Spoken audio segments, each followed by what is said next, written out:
అందరికీ నమస్కారం. ముందుగా ఈ వీడియోకి ఒక లైక్ కొట్టి మన ఛానల్ని సబ్స్క్రైబ్ చేసుకోండి. చాలామంది ఆడవారు ప్రతినిత్యం ఇంట్లో దీపారాధన చేసుకుంటూ ఉంటారు. కానీ మీ పూజలకు దేవుని ఆశీర్వాదం లభించిందా లేదా అని ప్రతి ఒక్కరూ ఖచ్చితంగా తెలుసుకోవాలి. మీ పూజకు దేవుడు సంతృప్తి చెందితే ముందుగానే కొన్ని సంకేతాలు పంపిస్తాడు.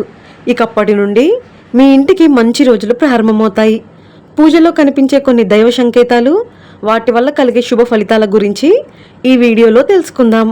ముందుగా ఈ వీడియోకి ఒక లైక్ కొట్టి జై శ్రీరామ్ అని కామెంట్ చేయండి. పూజ గదిలో వెలిగించే దీపానికి చాలా దైవశక్తి ఉంటుంది. దీపం వెలుగులోనే దేవతలు కొలువై ఉంటారు. అయితే మీరు వెలిగించిన దీపం త్వరగా కొండెక్కకుండా చాలాసేపు వెలుగుతూ ఉంటే మీ ఇంట్లో దేవతలు సంచరిస్తున్నారని శుభసూచకం. ఇక పూజలో దేవునికి నైవేద్యం సమర్పిస్తాము. అయితే దేవునికి పెట్టిన నైవేద్యానికి నల్ల చీమలు పడితే చాలా మంచిదట. నైవేద్యానికి నల్ల చీమలు పడితే మీ నైవేద్యాన్ని దేవుడు స్వీకరించాడని అర్థం. ఉదయం బ్రహ్మ ముహూర్తంలో అంటే 3 గంటల నుండి 4:30 మధ్యలో దేవతలు సంచరిస్తూ ఉంటారు. కాబట్టి ఈ సమయంలో మీకు ప్రతిరోజు మెలకువ వస్తూ ఉంటే మీపై దైవానుగ్రహం ఉందని అర్థం. స్త్రీలు దీపారాధన చేసేటప్పుడు ఒక్కోసారి మనకు తెలియకుండానే కన్నీళ్లు వస్తూ ఉంటాయి. పూజ చేసేటప్పుడు కన్నీళ్లు వస్తే మీ పూజలన్నీ ఫలించబోతున్నాయని, ఇక మీ కుటుంబ కష్టాలన్నీ వెంటనే తీరబోతున్నాయని అర్థం. పూజలో దేవునికి హారతి సమర్పించేటప్పుడు దేవుని ముఖంలో చిరునవ్వు కనిపిస్తే చాలా శుభసూచకం. హారతి సమయంలో దేవుడు నవ్వినట్టుగా మీకు కనిపిస్తే మీ పూజలన్నీ దేవుడు స్వీకరించాడని, ఇక మీ జన్మ ధన్యమైపోయినట్లేనని సంకేతం. ఒక్కోసారి పూజలో దీపం వెలిగించేటప్పుడు అనుకోకుండా మన చెయ్యి కాలుతుంది. కానీ ఇలా అస్సలు జరగకూడదు. దీపం వెలిగించేటప్పుడు చెయ్యి కాలితే మీ మనసులో చెడు ఉద్దేశం ఉందని అర్థం. కాబట్టి చెడు ఆలోచనలు లేకుండా భక్తితో దేవుడిని పూజించాలి. ఇంట్లో పూజ చేసేటప్పుడు మీ వంటగదిలో అనుకోకుండా పాలు పొంగితే మీ ఇంట్లోకి లక్ష్మీదేవి రాబోతుందని శుభసూచకం. దీపారాధన చేసేటప్పుడు దేవుని పటం నుండి పువ్వులు కింద పడితే మీ కోరికలన్నీ త్వరలో నెరవేరబోతున్నాయని అర్థం. ఈ పుష్పాన్ని దైవానుగ్రహంగా భావించి స్త్రీల తలలో పెట్టుకుంటే దీర్ఘ సుమంగళి యోగం కలుగుతుంది. అలాగే బీరువాలో పెట్టుకుంటే అష్టైశ్వర్యాలు వరిస్తాయి. ఇంట్లో పూజ చేసేటప్పుడు కొంతమంది ఆడవారికి ఆవలింతలు వస్తూ ఉంటాయి. పూజ చేసేటప్పుడు తరచూ ఆవలింతలు వస్తే మీ ఇంట్లో దుష్టశక్తులు ఎక్కువగా ఉన్నాయని అర్థం. అలాగే దేవుని కుంకుమ కింద పడితే దోషంగా పరిగణించబడుతుంది. కింద పడిన కుంకుమను చీపురుతో ఊడవకుండా చేత్తో తీసేసి పారుతున్న నీటిలో కలిపితే ఎలాంటి దోషం ఉండదు. అలాగే పూజలో వెలిగించిన దీపం అకస్మాత్తుగా కొండెక్కితే మీ కుటుంబంలో సమస్య రాబోతుందని అర్థం. కాబట్టి దీపం కొండెక్కిన వెంటనే ఓం నమ శివాయ అనే మంత్రాన్ని జపించి కొత్త దీపాన్ని వెలిగించండి. ఇక కుటుంబంలో ఎలాంటి సమస్య రాకుండా ఉంటుంది. అలాగే దీపంలో నూనె తగ్గకుండా ఎక్కువసేపు దీపం వెలుగుతూ ఉంటే మీ పూజకు రెట్టింపు పుణ్య ఫలితం లభించిందని అర్థం. ఇంట్లో పూజ పూర్తయిన తర్వాత ఒక 5 నిమిషాలు ఆగి దేవునికి పెట్టిన నైవేద్యాన్ని మీ కుటుంబం అంతా ప్రసాదంగా స్వీకరించాలి. అయితే దేవునికి సమర్పించిన నైవేద్యంలో తీపి తగ్గి సువాసనగా ఉంటే మీ నైవేద్యాన్ని దేవతలు మనస్ఫూర్తిగా స్వీకరించారని అర్థం.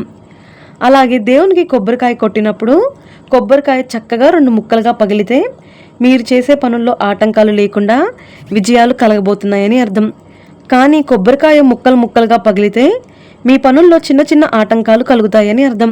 పూజ గదిలో దీపం వెలిగించినప్పుడు దీపంలోని వత్తులు పూర్తిగా కాలిపోతే మీ పూజకు చాలా మంచి ఫలితం ఉంటుంది. కానీ దీపంలోని వత్తులు పూర్తిగా కాలకపోతే సాధారణ పుణ్య ఫలితం కలుగుతుంది. మన జ్యోతిష శాస్త్రాల్లో బల్లిని లక్ష్మీ స్వరూపంగా భావిస్తారు.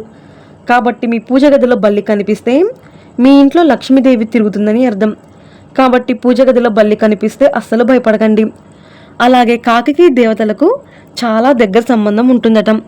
కాబట్టి ఇంట్లో పూజ చేసేటప్పుడు మీ ఇంటి ముందుకు కాకి వచ్చి అరిస్తే మీ ఇంటిపై దైవానుగ్రహం ఉందని అర్థం.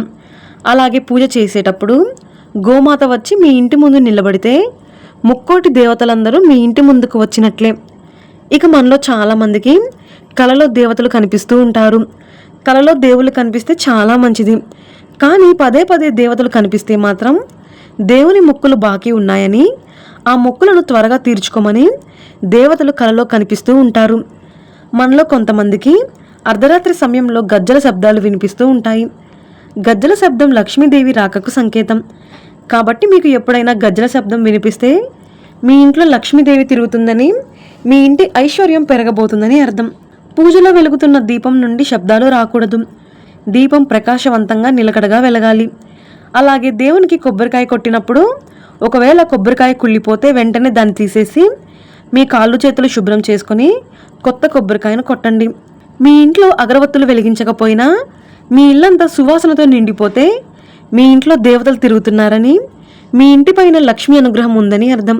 పూజ గదిని శుభ్రం చేసేటప్పుడు లేదా పూజ చేసేటప్పుడు స్త్రీలు జుట్టు విరబోసుకోకూడదు. శుభ్రమైన తెల్లటి కాటన్ వస్త్రంతోనే దేవుని పటాలు తుడవాలి. మనం వాడేసి తీసేసిన బట్టలతో దేవుని పటాలు శుభ్రం చేయకూడదు. దేవుని పటాలు శుభ్రం చేసేటప్పుడు దేవుని ముందు భాగమే కాకుండా పటం వెనకాల కూడా శుభ్రం చేసుకోవాలి.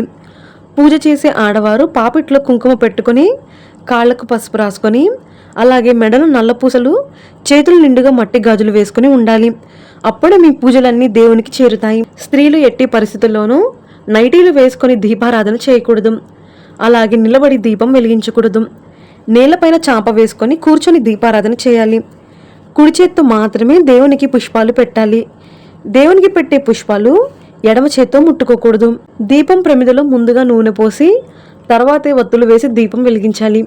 అంతేకాని దీపంలో ముందుగా వత్తులు వేసి తర్వాత నూనె పోయకూడదు. పూజలో దేవునికి నైవేద్యం పెడితే సరిపోదు. నైవేద్యం చుట్టూ నీళ్లు చిలకరించి నైవేద్యాన్ని దేవునికి చూపించాలి. అప్పుడే మీ నైవేద్యాన్ని దేవుడు స్వీకరిస్తాడు. ఇంట్లో పూజ పూర్తయ్యాక 3 సార్లు ఆత్మ ప్రదక్షిణ చేయాలి. అలాగే దీపారాధన చేసేటప్పుడు తాజా వెన్న సువాసన వస్తే సాక్షాత్తు బాలకృష్ణుడే మీ ఇంట్లో తిరుగుతున్నాడని, సంతానం లేని వారికి సంతాన యోగం కలుగుతుందని అర్థం. అలాగే నీలం రంగు సీతాకోక చిలుక మీ ఇంట్లోకి వస్తే మీరు త్వరలోనే ఒక పెద్ద శుభవార్తను వినబోతున్నారని అర్థం. అలాగే మీ కలలో దేవాలయాలు, వెలుగుతున్న దీపాలు, దేవతా విగ్రహాలు కనిపిస్తే మీ రాబోయే రోజుల్లో మీకు ఒక పెద్ద సమస్య తీరబోతుందని అర్థం. పూజలో వెలుగుతున్న దీపం నుండి నల్లటి పొగ రాకూడదు. ఇది దురదృష్టానికి సంకేతం. పూజ గదిలో వెలుగుతున్న దీపం నుండి అకస్మాత్తుగా నూనె బయటకు చిమ్మకూడదు. కాబట్టి కల్మషం లేకుండా దేవుడిని పూజిస్తే మీ పూజకు రెట్టింపు పుణ్య ఫలితం లభిస్తుంది. దేవతలు తిరిగే పూజ గది పవిత్రంగా శుభ్రంగా ఉండాలి. పూజ గదిలో ఎండిపోయిన పుష్పాలు ఉండకూడదు. పూజ గదిలో దుర్వాసన వస్తే మీ ఇంట్లో ఉన్న దైవశక్తులన్నీ నశిస్తాయి. కాబట్టి మీ పూజ గది సువాసనతో నిండిపోవాలి. పూజ గదిలో ఉన్న దేవుని పటాలు అనుకోకుండా కింద పడిపోతే మీ పూజలకు ఎలాంటి ఫలితం దక్కదు. అలాగే వ్రతాలు చేసేటప్పుడు పూజలో ప్రతిష్ఠించిన కలశం అకస్మాత్తుగా ఉన్నట్టుండి కింద పడిపోతే మీ ఇంట్లో చెడు శక్తులు ఉన్నాయని అర్థం. దేవుని పటాలకు పసుపు కుంకుమ బొట్లు పెట్టేటప్పుడు పొరపాటున కుంకుమ కానీ పసుపు కానీ పీఠం పైన పడితే లక్ష్మీ చలనం అని అంటారు. ఇలా జరిగితే మీ భర్త ఆయురారోగ్యాలు వృద్ధి చెందుతాయని సంకేతం. ఇక ఇంట్లో పూజ పూర్తయిన తర్వాత మీ ఇంటి ముందుకు ఎవరైనా సాధువులు వచ్చి దానం చేయమని అడిగితే వెంటనే దానం చేయండి. వారిని ఖాళీ చేతులతో పంపకూడదు. ఈ వీడియో మీకు నచ్చితే లైక్ చేసి సబ్స్క్రైబ్ చేసుకోండి. జై శ్రీరామ్.